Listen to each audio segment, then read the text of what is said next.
Et si je te disais qu'il existe des habitudes simples, accessibles à tous, mais qui ont le pouvoir de transformer totalement la manière dont les autres te perçoivent, et surtout la manière dont tu te perçois toi-même. Carl Jung disait « Vous ne valez pas ce que vous dites, mais ce que vous montrez chaque jour. La vérité, c'est que ta valeur n'est pas écrite sur ton visage. Elle se ressent dans ton énergie, dans tes gestes, dans tes choix et dans la constance de ce que tu incarnes au quotidien. Aujourd'hui, je ne vais pas te partager des grands principes abstraits. Je vais te partager 5 habitudes puissantes que tu peux mettre en place dès maintenant pour élever ta valeur, non pas en te comparant aux autres, mais en devenant chaque jour une version plus affirmée, plus alignée et plus respectée de toi-même. Avant qu'on commence, pense à t'abonner à cette chaîne, pas juste pour cliquer sur un bouton, mais parce que chaque vidéo ici est une arme de plus dans ton arsenal pour construire la vie que tu veux vraiment. Alors, on démarre tout de suite avec la première habitude, prendre soin de ton langage corporel. Avant même que tu prononces le moindre mot, ton corps a déjà parlé pour toi, et souvent, il a crié plus fort que ta voix. Imagine, tu entres dans une pièce remplie d'inconnus, tu n'as encore rien dit. Mais déjà, les gens ont une impression. Ils ont capté la manière dont tes épaules se tiennent, la façon dont ton menton pointe légèrement vers le bas ou vers le haut, la fermeté de ton pas. Et en quelques secondes, sans même le vouloir, tu leur as envoyé un message. C'est ça, le langage corporel, cette communication silencieuse qui précède toutes les phrases, toutes les présentations, tous les discours. Et le problème, c'est que beaucoup de gens passent leur vie à négliger cette voix invisible. Ils pensent que la confiance, ça se prouve en parlant bien, mais la vérité, c'est qu'elle commence bien avant. Elle commence dans la manière dont tu occupes l'espace. Un jour, j'ai rencontré un entrepreneur que tout le monde respectait, pas seulement pour ses réussites, mais pour ce qu'il dégageait. La première fois que je l'ai vu entrer dans une salle de conférence, il ne portait pas un costume hors de prix, il n'avait même pas un discours prêt à impressionner, mais il avait une présence. Son dos était droit, ses épaules ouvertes, ses gestes calmes et son regard posé, stable, comme s'il savait exactement pourquoi il était là. Résultat, tout le monde a voulu l'écouter avant même qu'il ne commence à parler. Ce qui est fascinant, c'est que cette assurance n'a pas besoin d'être naturelle. Elle peut se cultiver. Et c'est là que toi, tu peux faire la différence. La posture, par exemple. Beaucoup marchent la tête basse, comme s'ils voulaient se faire oublier. Ils ne s'en rendent même pas compte, mais leur corps dit « Je ne suis pas sûr de ma place ici ». Si c'est ton cas, commence à te réentraîner. Redresse ton dos. Ouvre légèrement tes épaules. Lève un peu le menton, pas pour avoir l'air arrogant, mais pour montrer que tu es présent, attentif, vivant. Ensuite, il y a le regard. Le contact visuel est l'un des signaux les plus puissants que tu peux envoyer. Trop court, il traduit la gêne. Trop long, il peut intimider. Mais un regard stable, ponctué de clins d'œil naturels, crée instantanément un lien de confiance. J'ai vu des négociations se transformer radicalement, juste parce qu'une personne a osé soutenir calmement le regard de son interlocuteur. Puis, il y a les gestes. Les mains qui s'agitent trop vite donnent une impression de nervosité. Celles qui restent figées, serrées contre le corps, peuvent faire croire que tu es fermé. Le secret, c'est d'avoir des mouvements lents, mesurés, comme si chaque geste avait un sens. Regarde les grands orateurs, ils ne bougent pas par hasard. Chaque mouvement vient appuyer un mot, une idée, une émotion. Mais le langage corporel ne sert pas qu'à impressionner les autres. Il agit aussi sur toi. C'est ce qu'on appelle le feedback corporel. Ton corps influence ton esprit autant que ton esprit influence ton corps. Tiens-toi comme une personne sûre d'elle-même. Et petit à petit, ton cerveau commence à y croire. Ce n'est pas de la magie, c'est de la biologie. Les hormones liées à la confiance augmentent. Celles liées au stress diminuent. Essaye. La prochaine fois que tu te sens nerveux, prends 2 minutes avant d'entrer dans la pièce. Place-toi debout, pieds légèrement écartés, mains sur les hanches, épaules ouvertes. Respire profondément et entre comme si tu avais déjà ta place ici, même si au fond, tu doutes encore. Parce que le monde ne voit pas tes pensées, il voit ton langage corporel. Et souvent, c'est lui qui ouvre ou ferme les portes. J'ai vu des gens complètement changer leur vie juste en modifiant leur posture. Une cliente, par exemple, timide depuis toujours, m'a avoué qu'elle évitait les soirées professionnelles parce qu'elle ne savait jamais quoi dire. Je lui ai donné un défi simple, ne pas penser à quoi dire, mais juste à comment se tenir. En 3 mois, elle a été invitée à plus d'événements qu'elle ne l'aurait imaginé. Non pas parce qu'elle avait changé ses phrases, mais parce qu'elle dégageait désormais quelque chose qui donnait envie de venir lui parler. Alors oui, ça demande de l'entraînement. Au début, tu auras l'impression de jouer un rôle, mais ce n'est pas un masque.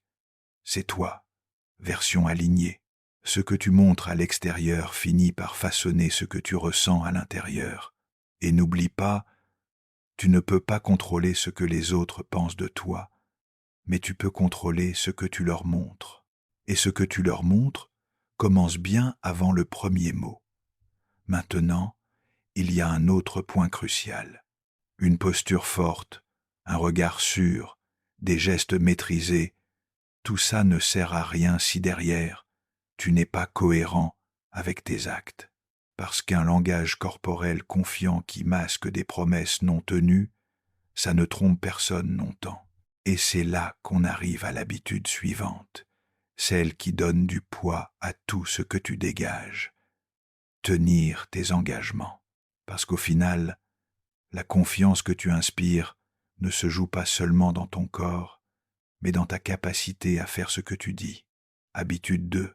Tenir tes engagements. La confiance, c'est comme un cristal. Elle est belle, précieuse, mais fragile. Elle met du temps à se former, et une seconde d'inattention sufflée pour la fissurer. Et ce qui brise le plus vite ce cristal, ce sont les promesses non tenues. On a tendance à croire que seules les grandes promesses comptent, mais ce n'est pas vrai. Les petits engagements, ceux que tu penses anodins, ont un poids énorme.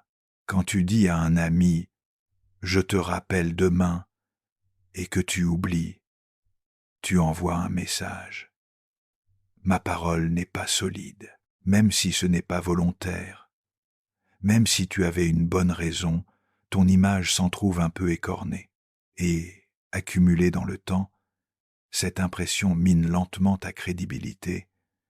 Un jour, j'ai travaillé avec un chef d'équipe dans une grande entreprise, un homme brillant, charismatique, mais avec un défaut. Il disait « oui » trop facilement. Un collègue lui demandait un coup de main « oui ». Un client exigeait un rapport urgent « oui ». Un membre de sa famille voulait qu'il assiste à un événement « oui ». Mais dans la réalité, il ne pouvait pas tout honorer. Résultat, il décevait souvent, parfois même sans s'en rendre compte. Et peu à peu, les gens autour de lui ont cessé de compter sur lui. La leçon est simple. Mieux vaut promettre moins et tenir toujours que promettre beaucoup et trahir parfois. Parce qu'en engagement, ce n'est pas qu'une phrase. C'est un contrat invisible entre toi et la personne à qui tu t'adresses. Et chaque fois que tu le respectes, tu graves un peu plus ton nom dans la pierre de la confiance. Il y a aussi une dimension plus intime. Quand tu tiens parole, ce n'est pas seulement le respect des autres que tu gagnes, c'est le tien, parce que chaque fois que tu honores un engagement, même petit, tu renforces ton estime personnelle, Tu prouves à ton cerveau « je suis quelqu'un de fiable ». Et plus tu te vois comme une personne fiable, plus tu deviens capable d'assumer de plus grandes responsabilités. J'ai vu des transformations incroyables sur ce point. Par exemple, un jeune homme qui se plaignait de ne pas être respecté au travail. Il disait « Je suis compétent, mais personne ne me prend au sérieux ». En l'observant, j'ai vite compris. Il arrivait souvent en retard aux réunions, remettait ses tâches à plus tard et oubliait parfois les détails qu'il avait promis de vérifier. Rien de dramatique pris isolément, mais mis bout à bout, ça sapait complètement sa réputation. Nous avons travaillé sur une règle simple, ne rien promettre qu'il n'était pas sûr de tenir à 100%. 6 mois plus tard, il avait été promu. Pas parce qu'il avait changé ses compétences, mais parce qu'il avait changé son rapport à ses engagements. Ça ne veut pas dire qu'il faut dire oui à tout, bien au contraire. Les personnes qui tiennent vraiment parole sont celles qui savent dire non sans culpabiliser. Elles comprennent que refuser un engagement qu'elles ne pourront pas honorer, c'est faire preuve d'honnêteté et de respect. Tiens, je vais te donner un exemple frappant. J'ai un ami coach sportif. Il refuse de prendre plus de 6 clients en même temps, même si on lui en propose 10, même si ça veut dire refuser de l'argent. Pourquoi ? Parce qu'il sait que s'il accepte plus, il ne pourra pas offrir la qualité de suivi qu'il promet. Et c'est justement cette rigueur qui lui vaut sa réputation. Les gens savent que s'il s'engage, il est là à 100%. Et il y a une règle que tu peux appliquer dès aujourd'hui. Si tu ne peux pas tenir une promesse, annonce-le avant que la personne ne s'en rende compte. C'est 1000 fois mieux d'avouer que tu ne pourras pas rendre un travail à temps que de laisser l'autre attendre et découvrir la vérité par lui-même. La transparence sauve la confiance. Mais je vais te dire une chose encore plus importante. Les engagements que tu prends envers toi-même sont souvent les plus cruciaux. Te dire que tu vas te lever tôt demain et rester au lit. Promettre que tu vas commencer un projet et repousser. Ces petites trahisons personnelles envoient à ton esprit le pire des messages. Ma parole ne vaut pas grand-chose. Et crois-moi, ça finit par ronger ta motivation et ton estime de toi. Alors comment se peut-il ? Tiens un engagement envers toi-même chaque jour, même minuscule. Ça peut être boire plus d'eau, marcher 10 minutes, finir un chapitre de livre. Ce n'est pas tant l'action qui compte que l'acte de respecter ta propre parole. Et souviens-toi, un engagement tenu, même banal, est un investissement. Tu ne verras peu, être pas ses effets immédiatement, mais avec le temps, il bâtit une réputation qui ouvre des portes que tu n'aurais jamais imaginées. Maintenant, il y a quelque chose d'encore plus puissant que tenir ses engagements. C'est comprendre que parfois, ce n'est pas ce que tu dis, mais ce que tu entends qui construit la vraie connexion avec les autres. Parce que si tu veux vraiment gagner le respect et l'admiration, il faut aussi savoir se taire et écouter. Et c'est exactement ce que nous allons voir dans l'habitude suivante. Parlez-moi, écoutez plus. Si ce que tu entends jusque-là t'inspire, pense à t'abonner dès maintenant, parce que la prochaine habitude pourrait bien être celle qui fera toute la différence dans ta vie. Habitude 3. Parlez-moi, écoutez plus. Il y a une vérité que peu de gens comprennent. Ce ne sont pas les plus bavards qui marquent les esprits, mais ceux qui savent écouter. Dans un monde saturé de paroles, celui qui écoute devient rare et donc précieux. Écouter vraiment, ce n'est pas attendre ton tour pour parler, ce n'est pas hocher la tête en pensant déjà à ta réponse. Écouter, c'est se mettre en retrait, poser ses pensées de côté et entrer dans l'univers de l'autre, comme si, pendant quelques minutes, son histoire était plus importante que la tienne. J'ai vu un dirigeant que tout le monde respectait, non pas parce qu'il avait les meilleures idées, mais parce qu'il donnait aux autres l'impression qu'il comptait. Lorsqu'un employé venait lui parler, il arrêtait ce qu'il faisait, levait les yeux et écoutait comme si chaque mot avait du poids. Il posait des questions, pas pour tester ou piéger, mais pour comprendre. Et c'est fou. Dans une entreprise où tout le monde courait après les résultats, lui avait compris que le vrai pouvoir, c'était de donner de la place à la voix de l'autre. Un jour, j'ai assisté une scène dans un café. Un homme et une femme discutaient, visiblement un couple. L'homme parlait beaucoup, tellement qu'il ne voyait pas que la femme avait le regard fuyant, les mains crispées sur sa tasse. À un moment, elle a tenté de dire quelque chose, mais il l'a interrompue, pas par méchanceté, juste par habitude. Et je me suis demandé combien de conversations comme celle-ci finissent par créer une distance invisible, simplement parce que l'un des deux n'a pas su se taire au bon moment. Quand tu écoutes vraiment, tu envoies un message silencieux, mais puissant. Tu es important pour moi. Et c'est un message que l'on retient bien plus longtemps qu'une tirade brillante. L'écoute profonde a un autre avantage. Elle te rend plus intelligent. Chaque personne que tu rencontres sait quelque chose que tu ne sais pas.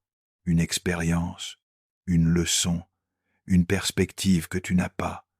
Mais pour la découvrir, il faut lui laisser l'espace de l'exprimer. Paradoxalement, en parlant moins, tu en apprends plus. C'est ce que j'appelle le principe du miroir.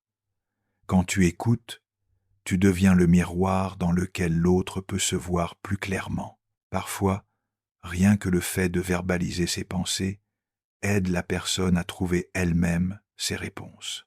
Et toi, tu deviens celui ou celle qui a permis cette clarté sans avoir dit grand-chose. Mais écouter, ce n'est pas juste se taire, c'est aussi montrer que tu es présent. Ça passe par le contact visuel, les petites expressions faciales, les questions qui prouvent que tu as entendu. Si quelqu'un te raconte qu'il a eu une journée difficile, tu peux juste répondre « Qu'est-ce qui s'est passé exactement ?» plutôt que de lancer tout de suite ton propre récit de mauvaise journée. Et il y a une autre règle d'or, ne coupe pas les silences. Les silences gênent ceux qui ne sont pas à l'aise avec l'écoute. Pourtant, c'est souvent après un silence que les choses les plus profondes sont dites. Laisse cet espace, il est précieux. J'ai vu cette habitude transformer des relations entières. Un ami, par exemple, avait une relation compliquée avec son adolescent. Chaque discussion tournait au conflit. Un jour, il a décidé de ne pas répliquer tout de suite, de juste écouter et poser des questions simples. La première fois, son fils a été surpris. La deuxième, il a parlé plus longtemps. Et au bout de quelques semaines, leurs échanges étaient devenus plus calmes, plus vrais. Ce n'est pas qu'ils étaient soudain d'accord sur tout, mais l'écoute avait ouvert une porte que les mots jusqu'ici avaient gardée fermée. Et c'est là que réside la force.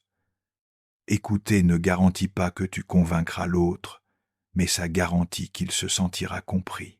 Et dans un monde où tout le monde veut avoir raison, offrir cette compréhension est une ressource rare. Bien sûr, il faut un équilibre. Écouter ne veut pas dire s'effacer. Il y a du moment où il faut parler, partager, défendre ses idées. Mais la plupart du temps, l'impact de tes paroles dépend de ta capacité à avoir écouté avant. C'est comme un archer qui tend son arc. Plus il prend le temps de viser, plus la flèche ira loin. Alors, la prochaine fois que tu es en conversation, demande-toi, suis-je en train d'écouter ou d'attendre mon tour pour parler? Si c'est la deuxième option, ralentis, respire, offre cet espace. Tu seras surpris de voir à quel point les gens s'ouvrent quand ils sentent qu'ils ont vraiment ton attention. Et puis, il y a un effet inattendu. Plus tu écoutes, plus tu deviens attentif aux détails que les autres ne remarquent pas. Les micro-expressions, les hésitations dans la voix, les mots choisis, ce sont ces petits signaux qui te permettent de comprendre au-delà de ce qui est dit. Et cette compréhension profonde te donne un avantage dans presque toutes les situations. Amitié, couple, business, négociation.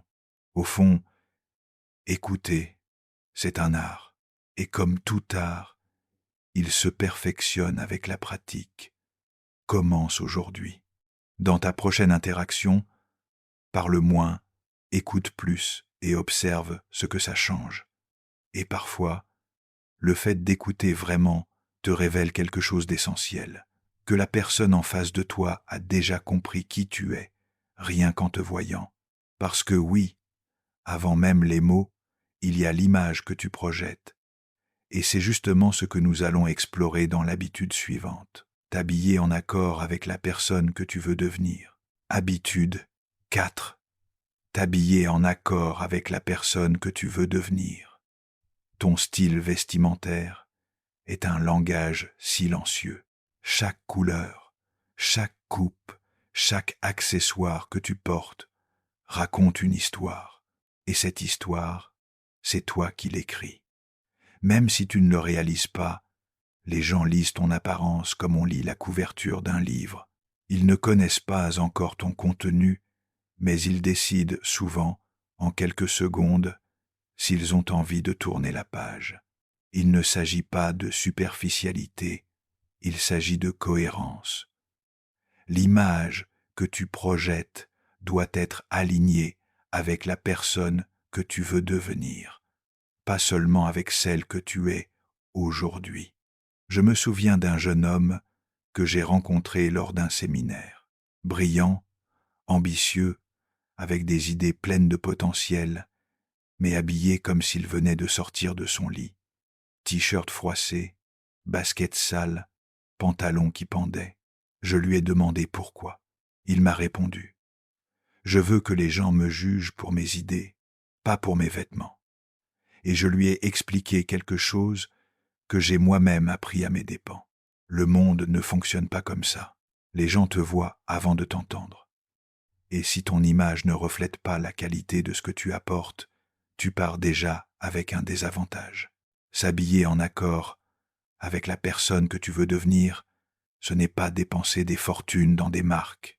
C'est choisir des vêtements propres, bien ajustés, qui reflètent l'énergie, la discipline et l'intention que tu mets dans ta vie. C'est te demander chaque matin: est-ce que ce que je porte aujourd'hui raconte l'histoire que je veux que le monde entende? Un coach que je connais utilise ce qu'il appelle la technique de l'armure invisible. Chaque matin, il choisit sa tenue comme un soldat choisit son armure avant la bataille. Pas pour impressionner, mais pour se sentir prêt. Parce qu'il sait qu'un costume bien coupé, une chemise soignée, ou même un simple polo propre et ajusté change la manière dont il se perçoit lui-même. Et quand tu te sens prêt, tu agis différemment. C'est d'ailleurs une clé importante. Les vêtements ne changent pas seulement l'image que les autres ont de toi, ils changent aussi la perception que tu as de toi-même. Des études en psychologie ont montré que les gens qui portent une tenue associée à la compétence ou à l'autorité agissent avec plus de confiance et de précision. Ce n'est pas un hasard. Ton esprit s'adapte à ton image. Je me rappelle d'une femme qui préparait un entretien important. Elle hésitait entre deux tenues, une robe décontractée et un tailleur élégant. Elle a choisi le tailleur, même si elle avait peur d'être trop habillée. Résultat, dès qu'elle s'est vue dans le miroir, elle a marché différemment, parlé différemment, respiré différemment, et elle a décroché le poste.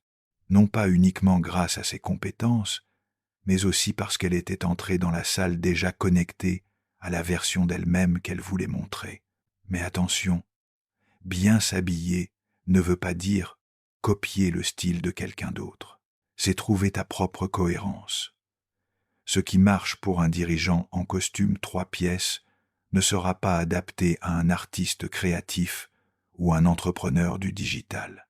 L'important, c'est de choisir des vêtements qui reflètent à la fois ta personnalité et ton ambition. Un autre point crucial, l'entretien.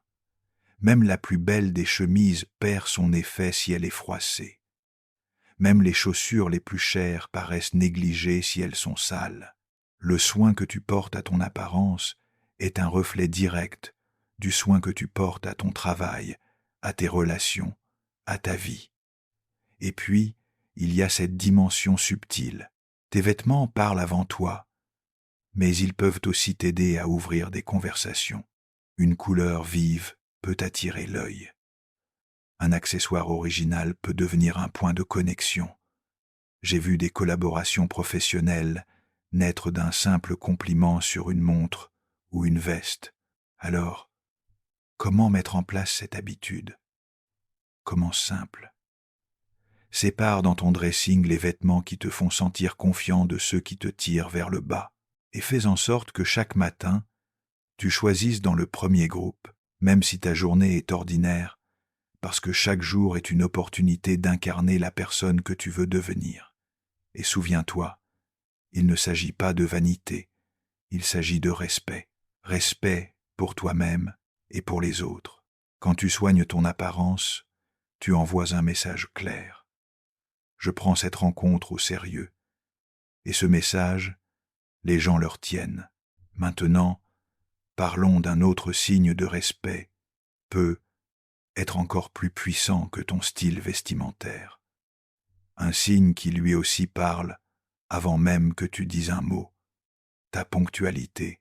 Parce que être à l'heure, c'est dire à l'autre, ton temps compte autant que le mien. Et c'est justement ce que nous allons explorer dans l'habitude 5. Si ce que tu entends jusque-là t'inspire, pense à t'abonner dès maintenant, parce que la prochaine habitude pourrait bien être celle qui fera toute la différence dans ta vie. Habitude 5. Être à l'heure, plus qu'une question d'horloge, une question de respect.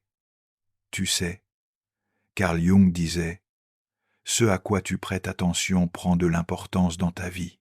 Être à l'heure, ce n'est pas juste arriver avant que la porte se ferme, c'est accorder une valeur réelle à ton temps et à celui des autres. C'est une déclaration silencieuse de discipline, de fiabilité et de respect, pour toi-même, pour ton travail et pour ton entourage. Je me souviens d'une petite histoire qui illustre ça. Un jeune homme avait décroché un entretien pour un poste qu'il rêvait d'avoir depuis des années. Il est parti tôt, mais sur le chemin, il a croisé en ami et s'est dit « J'ai quelques minutes ». Ces quelques minutes sont devenues 10, puis 15. Il est arrivé soufflé, 3 minutes en star. Le recruteur l'a accueilli avec un sourire poli, mais l'entretien était déjà perdu. Pas parce qu'il n'avait pas les compétences, mais parce que dans l'esprit de son futur patron, il venait de prouver qu'il ne savait pas gérer la première des ressources, le temps, être ponctuel. Ce n'est pas être obsédé par l'horloge, c'est être en avance sur ta vie. Quand tu arrives à l'heure, tu arrives préparé mentalement, tu commences détendu, tu prends de l'avance sur tes propres objectifs.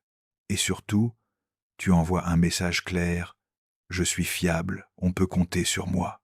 Un conseil concret, entraîne-toi à partir 10 minutes plus tôt que nécessaire. Cela crée un coussin de sécurité contre les imprévus. Et si tu arrives en avance, profitant pour réviser tes notes, méditer ou simplement observer autour de toi. Ces minutes gagnées deviennent des moments où tu es déjà dans la bonne énergie. Carl Jung avait raison, la ponctualité n'est pas qu'une question de minutes, c'est un état d'esprit, c'est une façon de dire au monde que tu as de la clarté, de la maîtrise et du respect. Tu vois, ces 5 habitudes peuvent paraître simples sur papier, mais mises en pratique chaque jour, elles transforment profondément la manière dont tu avances dans ta vie. Lire chaque jour pour nourrir ton esprit. Faire du sport pour entretenir ton énergie. Apprendre à gérer ton argent pour préparer ton futur. Entretenir un carnet d'objectifs pour rester sur la bonne route et surtout être à l'heure, non seulement par respect pour les autres, mais aussi par respect pour toi-même, parce qu'être ponctuel, c'est envoyer un message clair. Je prends ma vie au sérieux. Et si tu appliques tout ça, même un petit peu chaque jour, tu vas vite remarquer que tes résultats ne dépendent plus seulement de tes envies ou de ta motivation, mais de ton système, de tes habitudes. Alors avant de continuer, abonne-toi à la chaîne, active la cloche pour ne rien manquer, car dans le prochain épisode, on va passer à un autre niveau. Je vais te partager des stratégies concrètes pour multiplier ta productivité sans sacrifier ta qualité de vie. Et crois-moi, tu ne voudras pas rater ça.